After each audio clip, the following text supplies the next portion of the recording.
Hi all, and welcome to another episode of Revv, Singapore's ultimate motoring channel, with me, Renee, your host, bringing you reviews and news in Singapore's motoring scene. We start up Season 2 with a Mini Cooper S, and since then Mini has introduced a few other models into the market, and we are lucky enough not to have one, but two models for you today. Available in both a petrol and diesel variant. We're going to cover both models to just let you know how they compare. By now, you'd be more or less familiar with what Mini has given you with the review we had on the Paceman and the Cooper S. But if you need a quick recap, just click on the link here. So let's see what there is with the new Mini Cooper F56, and if it still keeps its trademark go-kart feel.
The new Mini Cooper comes with an all-new engine, a 1.5-litre 3-cylinder Mini twin-power turbocharged engine with a 6-speed transmission, as in earlier variants of the Mini, which also have Mini's twin-power turbo technology for both its 3- and 4-cylinder engines. It has 136 horses and 220 Nm of torque. It can do 0 to 100 from standstill in 7.8 seconds and hits a top speed of 210 km per hour. It holds 40 liters of fuel, and it does about 20.4 kilometers per liter of fuel. CO2 emissions are pretty low at 115 grams per kilometer. On the other hand, the Mini Cooper Diesel is powered by a 1.5-liter 3-cylinder Mini twin-power turbocharged engine with a 6-speed transmission as well. It has a lower horsepower rated at 116 bhp, but it has a higher torque at 270 Newton meters. It can do 0 to 100 from standstill in 9.2 seconds and hits a top speed of 200 km per hour. It holds 44 liters of fuel, and this is the best part. It does about 3.9 liters per 100 km of fuel. Isn't that amazing? CO2 emissions are pretty low at 103 grams per kilometer.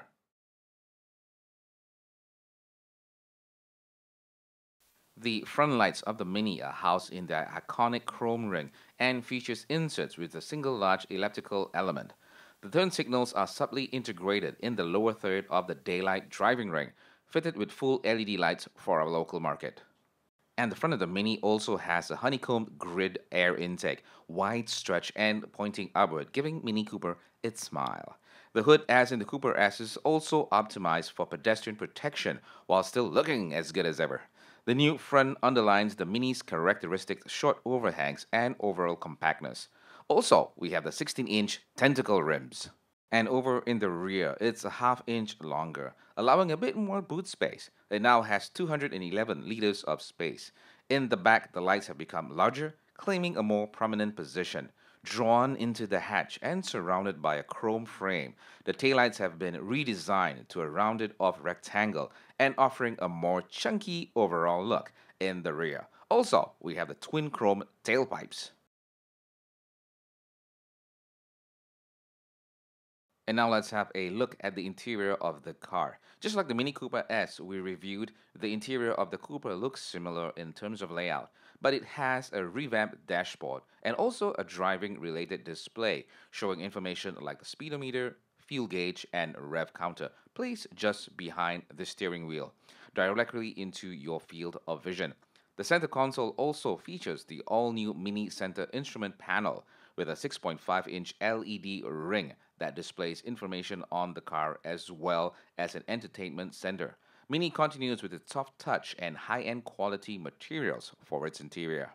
I really just love the feel of the chunky steering wheel. It really feels solid and you feel really in control at all times. Adding to that, the steering is as responsive and precise as ever.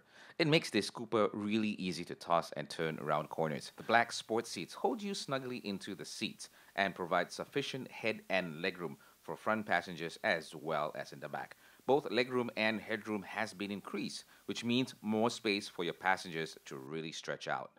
The door design has stretched out eclipse and bezels that give the interior an accelerated look that matches the outside.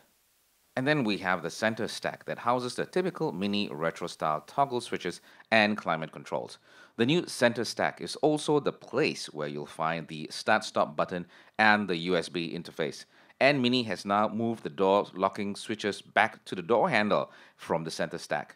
For indoor lights, we also have the retro-theme style switches. Mini has refined the suspension, allowing a more comfortable ride, yet still intensifying the experience of the agile Mini handling properties, commonly known as the go-kart feel. The introduction of the dynamic damper control allows two characteristic lines for damper setup. The price of the new Mini Cooper, the petrol variant, is $145,300 inclusive of COE, and the road tax is $684 annually. And the Mini Cooper D is priced at $141,300 inclusive of COE and has the same road tax price at $684. Alright, so what's the verdict? Should you go with the petrol Mini Cooper or the diesel variant? Well, in terms of comfort, they are both the same, which boils down to the power and the feel of the engines. With the Cooper D, you lose about 20 horses, but in all honesty, you can't really tell, as both machines are really incredibly fun to drive. So it's not going to be about really a matter of how fast you go, but how much you enjoy the drive. If you're looking to save money at the gas stations, well, the Cooper D is the way to go. But if you love your petrol, well, grab the petrol variant. Either way, the best thing to do is head on down for a test drive and see which variant really appeals to you. As you know, being a Mini, there's a host of add-on options, be it colors or accessories, that you can add on to personalize your Mini to suit your liking and style, with no less than 11 colors. So it boils down to how personalized you want your Mini Cooper to be. To find out more about the new Mini Cooper and the rest of the Mini range of cars, head on down to Eurocars Habitat Private Limited, Mini's authorized dealer. Our thanks to Eurocars Habitat Private Limited for letting us have both the Mini Cooper and Cooper D for our review. Well, this ends yet another episode of Revv, and we do hope you had as much fun watching this as we did bringing it to you. So do join us for our next episode. Till then, drive safe. Do remember to like us on our Facebook, YouTube, Twitter, and Instagrams at the links below. If you'd like us to showcase a certain car model on our show, leave a comment below or message us on our Facebook.